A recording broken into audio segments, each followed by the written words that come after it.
मिरहा अपनी अम्मी और छोटी बहन इरहा के साथ पिकनिक मनाने पार्क आई थी। गर्मियों की छुट्टियां थीं और सबका मूड बहुत अच्छा था। अम्मी ने चादर बिछाई, खाना निकाला और प्यार से इरहा के बालों में क्लिप लगा दी। पार्क के एक तरफ रंग बिरंगे फूल खिले थे और दूसरी तरफ एक घना गहरा जंगल था। जंगल के पास मत जाना मिरहा, अम्मी ने कहा। बस यहीं आसपास खेलना। मिरहा ने सिर हिलाया, लेकिन पेड़ों के बीच से आती रोशनी ने उसके मन में एक अलग ही जिज्ञासा जगा दी थी। खेलते खेलते वह एक तितली के पीछे दौड़ी, फिर एक चमकीला पत्थर उठाया, फिर एक लंबी झाड़ी के पास गई और उसके बाद सब कुछ एक जैसा लगने लगा। जब मिरहा ने पीछे मुड़कर देखा तो न इरहा थी, न अम्मी, न वह चादर, न टोकरी, बस घास, पत्ते और एक अजीब सी खामोशी। अम्मी, इरहा, उसने धीरे से पुकारा, लेकिन जवाब में सिर्फ हवा की सरसराहट थी। डर उसके चेहरे पर दिखने लगा, लेकिन उसने अपने हाथों को कसकर पकड़ लिया और खुद को संभाल लिया। उसका गला सूख चुका था, लेकिन उसने रोना नहीं शुरू किया। उसे एहसास हुआ, मैं खो गई हूँ। अब क्या करे? क्या वह यहीं रुके या किसी अनजान रास्ते पर चल पड़े? हर दिशा एक जैसी लग रही थी। अगर वह चिल्लाए तो क्या कोई सुनेगा? और सबसे जरूरी सवाल, अब मुझे क्या करना चाहिए? रात हो चुकी थी। जंगल में अंधेरा, सन्नाटा और डरावनी परछाइयां थीं। छोटी मिरहा कांप रही थी। बहुत ठंड लग रही है, उसने खुद को गले लगाते हुए कहा। उसे मामा की गोद याद आ रही थी, लेकिन वो रोई नहीं। वो नीचे बैठ गई और इधर-उधर देखा। सूखे पत्ते, टहनियाँ, लकड़ियाँ। फिर उसे मामा की बात याद आई। ठंड में आग जलाते हैं। मिरहा ने छोटी-छोटी लकड़ियाँ उठाईं और कार्टून में देखे जैसे रगड़ने लगी। कुछ नहीं हुआ। फिर उसने धीरे से कहा, अल्लाह जी, मिरहा को थोड़ी आग दे दो। अचानक एक पत्ता हल्का सा जलता दिखा। उसकी आंखें चमक उठीं, लेकिन तभी सरसराहट, सस्सा, उसके पीछे एक झाड़ी हिली। दो आंखें अंधेरे में चमकीं। कोई था वहां।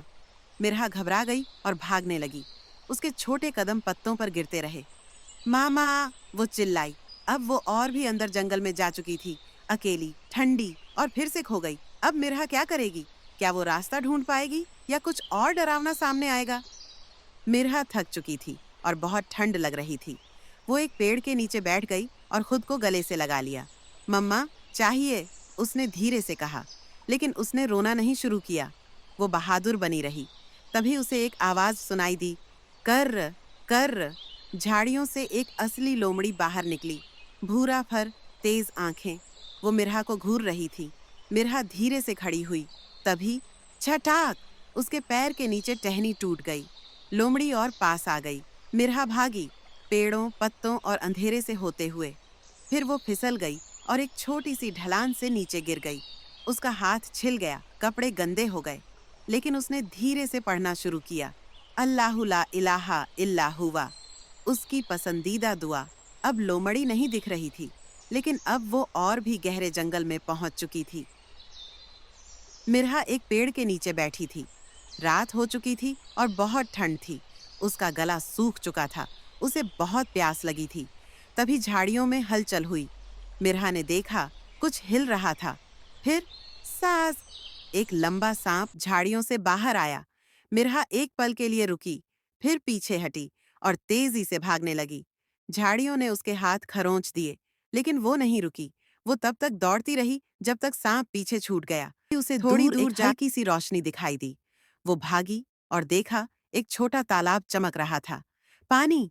उसने हाथों से पानी पिया। सारा डर कुछ पल के लिए मिट गया, लेकिन तभी टपाक, उसके पीछे किसी के कदमों की आवाज आई। वो पलटी। अंधेरे में एक सियार खड़ा था। उसकी चमकती आंखें मिरहा को घूर रही थीं। मिरहा कांपी, लेकिन पीछे नहीं हटी। उसने एक लकड़ी उठाई और दिल में पड़ा, आयतुल कुर्सी।